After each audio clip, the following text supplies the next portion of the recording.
غیبت سے بچیں، خاص طور پر کوئی ایسا کلمہ زبان سے پر نہ آئے جس میں کسی مسلمان کی دل آزاری ہو یا حقارت ہو، ورنہ ہمارا عمل ضائع ہو جائے۔ اب یہاں شیطان ہمیں سینما تو نہیں دکھوا سکتا، یہاں گانے بھی نہیں سنوا سکتے، ہم اس سے فارغ ہیں، لیکن ایک کام ہم سب سے وہ کروا لے گا، وہ غیبت اور اوروں کی برائی اور اوروں کی کمیاں ہیں۔ یہ ایک ایسی چیز ہے جو ہمارے عمل کو چھلنی کر دے، خالی کر دے گی۔ تو اس سے حفاظت رکھی جائے تو انشاءاللہ ہمارا یہ سارا عمل قیمتی بنے گا اور اللہ کے دربار میں قبول ہوگا۔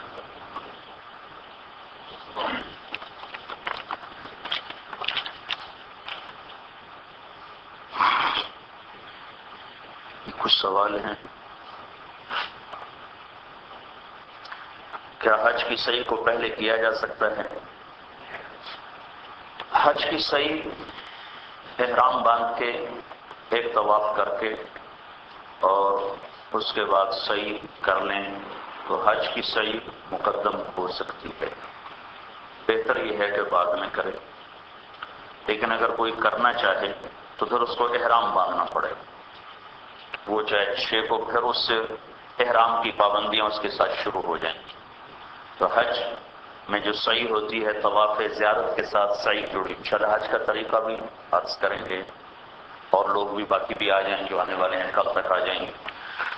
تو حج کی صحیح حج سے پہلے ہو سکتی ہے، لیکن پھر طواف، پھر احرام میں رہنا پڑے گا، سادہ کپڑوں میں نہیں ہو سکتی۔ کیا عورتیں پیدل حج کر سکتی ہیں؟ کر سکتی ہیں، گم ہو جائیں تو اپنی ذمہ داری۔ اگر گم ہو جائیں تو ان کی اپنی ذمہ داری، پیدل کر سکتی ہیں، کرنا نہیں چاہیے۔ تکلیف پیدل میں بھی ہے، سواری میں بھی ہے۔ دیکھو بھائیو بہنوں، ہر سال لاکھوں لوگ مزدلفہ نہیں پہنچ پاتے، ہر سال 1997 سے، بلکہ اس سے پہلے کم ہوتا تھا، لیکن 1997 میں جب آگ لگی تو اس کے بعد حکومت نے خیمے فٹ کر دی۔ وہ خیمے اتنے زیادہ ہو گئے کہ مزدلفہ میں چلے گئے، مزدلفہ آدھے کے قریب مینا میں شامل ہو گیا۔ اب مزدلفہ میں جو ٹھہرنے کی جگہ 20 لاکھ آدمیوں کے لیے ناممکن ہے، نہیں ہو سکتا۔ ہر سال 5، 6، 7 لاکھ آدمی ایسا ہے جو مزدلفہ نہیں پہنچ پاتا۔ ٹریفک لائنیں، کہیں ایسی لائن میں پھنس گئے جہاں آگے جا ہی نہیں سکتے، تو ہر آدمی میں اس وقت ہمت نہیں ہوتی کہ وہ پھر پیدل چل کے مزدلفہ چلے جائے۔ پھر مزدلفہ اور عرفہ کے درمیان اندھیرا ہے، لائٹنگ کوئی نہیں سڑک کے اوپر، تو خود ہمارے ساتھ بھی ایسا ہو چکا ہے کہ نہیں عرفہ مزدلفہ نہیں پہنچ سکے۔ تو پیدل میں بھی لمبا سفر ہے، کچھ 16 کلومیٹر کا فاصلہ ہے۔ جو مرد عورت چلنے کے عادی ہوں ان کے لیے تو مسئلہ نہیں ہوگا، لیکن جو چلنے کے عادی نہیں ہے، صرف ثواب کے لیے چلیں گے تو وہ پھر باقی اعمال سے بھی رہ جائیں گے۔ بہتر یہ ہے کہ پیدل نہ کیا جائے۔ دم کب واجب ہوتا ہے؟ وہ بہت سے واجب کو چھوڑنے سے دم واجب ہوتا ہے، واجب کو چھوڑ دینے سے دم واجب ہو۔ جو چیزیں واجبات میں ہیں ان کو کوئی چھوڑ دے تو دم واجب ہوتا ہے۔ وہ زیادہ نہیں ہے، کچھ ہیں تو انشاءاللہ بعد میں اس کی تفصیل بتا دیں۔ حج کے موقع پر کون سا کلام کب پڑھنا ہے؟ حج کے موقع کے لیے کوئی مخصوص کلام نہیں ہے۔ ایک بات عرض کروں، دعا الفاظ کا نام نہیں ہے، دعا کیفیت کا نام ہے۔ کیفیت کہ ایک فقیر کی التجا جیسے ہوتی ہے نا، اس کا نام ہے دعا۔ اس کے لیے نہ کوئی الفاظ شرط ہیں نہ کوئی تعبیرات شرط ہیں، ہاں اس کے لیے فقیرانہ کیفیت کا ہونا ضروری ہے۔ پھر وہ چاہے پشتو میں مانگے، چاہے اردو میں مانگے، چاہے عربی میں مانگے، وہ دعا بن کے ڈائریکٹ اللہ کے عرش تک پہنچے گی۔ باقی کاپی ہاتھ میں لے کر، کتاب ہاتھ میں لے کر پڑھتے چلے جانا، اس کا اجر تو ملتا ہے لیکن وہ دعا نہیں بنتی۔ دعا تو ایک کیفیت ہے، جب وہ طاری ہو جائے تو اس میں آپ جو مانگیں گے وہ آپ کو ملے گا۔ باقی حج کے لیے کوئی دعا، کوئی کلام مخصوص نہیں ہے۔ میرے نبی کو پتا تھا میری امت اکثر پڑھی ہوئی نہیں ہے، تو آپ نے کوئی مخصوص ورد نہیں بنایا حج کے لیے، کوئی مخصوص ورد نہیں بنایا حج کے لیے۔ یہ توابع کتاب لے کر پہلے چکر کی دعا، دوسرے چکر کی دعا، تیسرے چکر کی دعا، اور وہ اتنی غلط پڑھ رہے ہوتے ہیں، اتنی غلط پڑھ رہے ہوتے ہیں،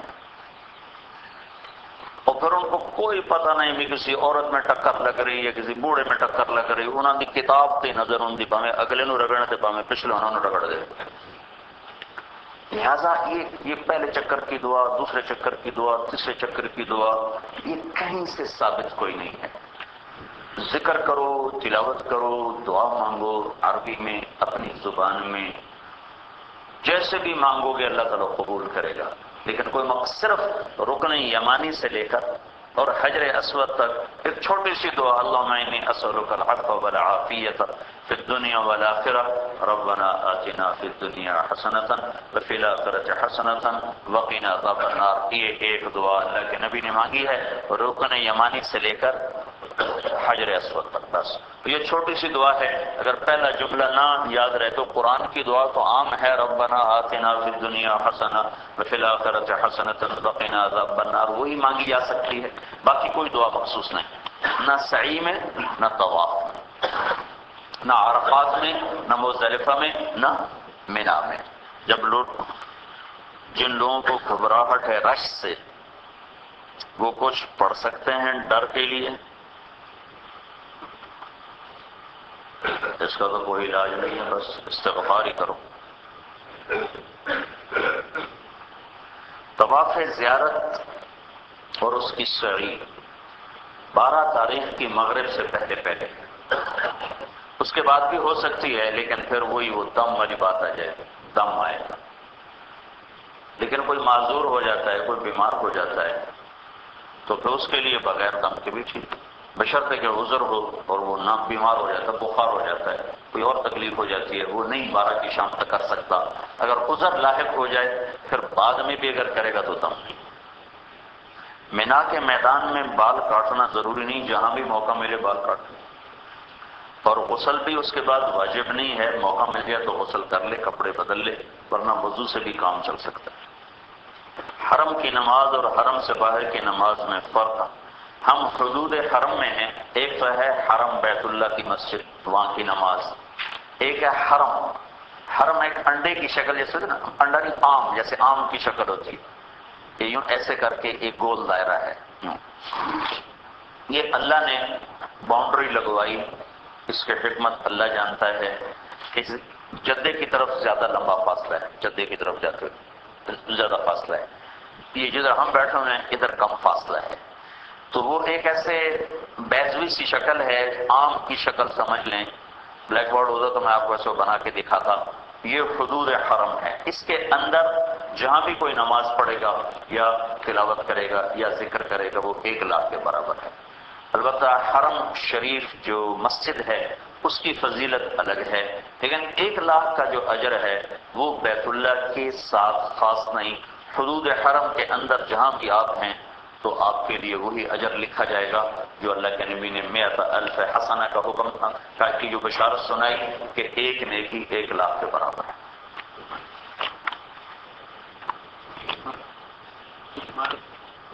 ہاں جی، ہاں ہم حرم میں ہیں، ہم حرم کی حدود میں ہیں۔ ہاں، احرام باندھنے سے پہلے جسم کو عطر لگانا ہے، لگا سکتے ہیں، کپڑے کو نہیں۔ تو اللہ کے نبی نے احرام سے پہلے خوشبو لگائی اور سر میں، بالوں میں، داڑھی میں خوشبو لگائی، وہ ٹھوس شکل میں تھی تو وہ لگی ہوئی رہی آپ پر، لیکن احرام کو آپ نے خوشبو نہیں لگائی، تو احرام کو خوشبو نہ لگائی جائے، جسم پہ خوشبو لگا سکتے ہیں۔ مقامی امام کے پیچھے تو ہم نے 4 ہی پڑھنے ہیں، باقی جو 15 دن سے کم جن کا قیام ہے وہ مسافر ہیں، وہ 2 رکعت پڑھیں، جن کا مینا جانے سے پہلے، مینا جانے سے پہلے، مثلا ہم نے اب انشاءاللہ 7 تاریخ کو غالباً جانا ہے مینا، تو 7 ہے 6 دسمبر، ہاں 6 دسمبر کو ہم نے مینا جانا ہے، تو 6 تک جن کے 15 دن پورے نہیں ہو رہے وہ سب مسافر ہیں، جن کے 6 تاریخ تک 15 دن پورے ہو رہے ہیں وہ مقیم ہو جائیں گے، وہ 4 پڑھیں۔ جب آدمی احرام میں ہوتا ہے تو عمرے کا ہو یا حج کا ہو، اس میں خوشبو لگانا، اس میں بال کٹانا، اس میں ناخن کٹوانا، اس میں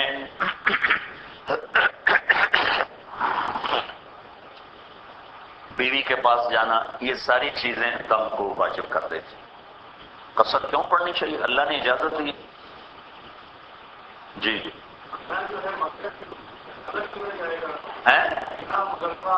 الگ ہے، جب تک یہ ایک انتظامی چیز ہے، جب تک یہاں کی حکومت اور یہاں کی جو ذمہ دار لوگ ہیں جب تک وہ یہ اعلان نہیں کرتے اس وقت تک وہ باہر ہے۔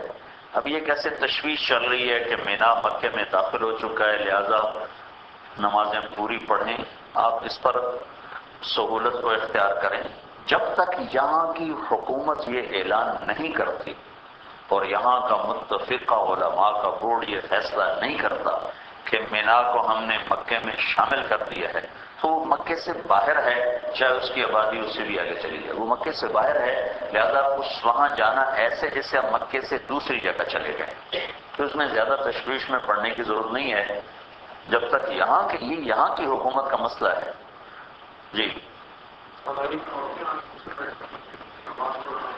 جی اب تو اس کے سوا چارہ ہی کوئی نہیں، کیا کرے؟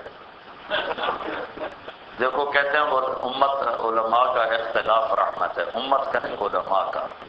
تو صرف آج کل جو حرم میں نماز ہو رہی ہے نا، امام مالک کے فتوے کے مطابق ہو رہی، ورنہ باقی کسی امام کے نزدیک نماز نہیں ہو رہی، چونکہ آگے بھی عورتیں کبھی پیچھے عورتیں، دائیں دیکھو تو بائیں دیکھو، تو یہ بیچارے پہلے کوشش کرتے تھے کہ چھت کے اوپر کوئی نہ عورت جائے، لیکن پھر وہ گم ہونے لگی، اور اتنے سیدھے سادے لوگ ہوتے ہیں وہ پتہ ہی نہیں لگتا، گم ہو جاتے ہیں، تو پھر انہوں نے اس مشکل کو دیکھتے ہوئے اوپر کی بھی اجازت دے دی۔ رمضان میں کرتے ہیں کہ اوپر نہ کوئی جائے، لیکن حج میں اب چھوڑ دیا۔ تو اب امام مالک کے نزدیک، چونکہ امام مالک کے نزدیک امام کے آگے کھڑے بھی ہو جائے تو بھی نماز ہو جاتی ہے، کہ امام صرف جمع کرنے کے لیے ہے، جمع کرنے کے لیے، لہٰذا اس میں عورت ہو مرد ہو، کوئی آگے کھڑا ہو جائے کوئی پیچھے کھڑا ہو جائے، سب کی نماز ہو جائے، تو لہذا اللہ کی ذات سے امید ہے وہ ہو جائے گی۔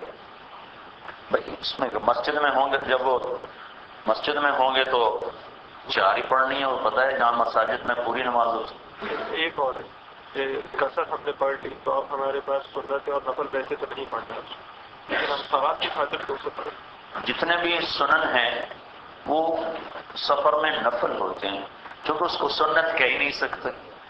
اگر اللہ کے نبی نے سنتیں پڑھی ہوتی تو پھر ہم کہتے ہیں بھائی سنت، اللہ کے نبی نے سفر میں کبھی نہیں پڑھی، ہمیں ان کو نفل سمجھ کے پڑھیں، تاکہ ایک رکعت 1,00,000 کے برابر آپ کو مل رہی ہے تو اس لحاظ سے تو ٹھیک ہے، لیکن یہ کہ بھئی سفر میں اللہ کے عبداللہ بن عمر جو تھے نا، انہوں نے نماز پڑھی ظہر 2 رکعت، تو کسی نے کہا سنتیں نہیں پڑھی، کہا پھر میں 4 فرض پورے نہ کر لیتا، اللہ نے میرے فرض چھوڑ دیے تو مجھے سنتیں پڑھواتا ہے۔ تو یہ اللہ کی گنجائش ہے، کوئی اس کو چھوڑ دے کوئی مضائقہ نہیں، کرنا چاہیے کہ پھر کون سا بار بار آدمی آتا ہے، یہاں ہر سجدہ 1,00,000 کے برابر ہے، ہر رکعت 1,00,000 کے برابر ہے۔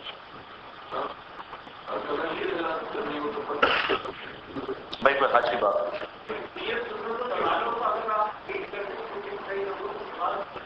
اچھا اچھا اچھا اچھا اچھا اچھا اچھا ٹھیک ٹھیک۔ طواف کے دوران جو ہے، طواف کے دوران جب ہم طواف کر رہے ہوتے ہیں تو پیٹ آج دھکا پیٹ ہوتا ہے، خاص طور پہ جب آپ گراؤنڈ فلور پہ نیچے کر رہے ہوتے ہیں، اب اس میں لوگ بغیر دیکھے گولیاں لگ رہی کچھ لگ رہی ہے، اب اس کے لیے کیا ہے کہ آپ اگر کسی کو تکلیف نہ دینا چاہیں تو آپ اس کے سب سے اوپر والے فلور پہ جا کے طواف میں کہہ رہے ہیں بہت زیادہ ہو رہے تھے کم فعل، تو ایسی حالت میں طواف سے بچنا چاہیے، طواف کی بجائے نماز پڑھے، نفل پڑھے۔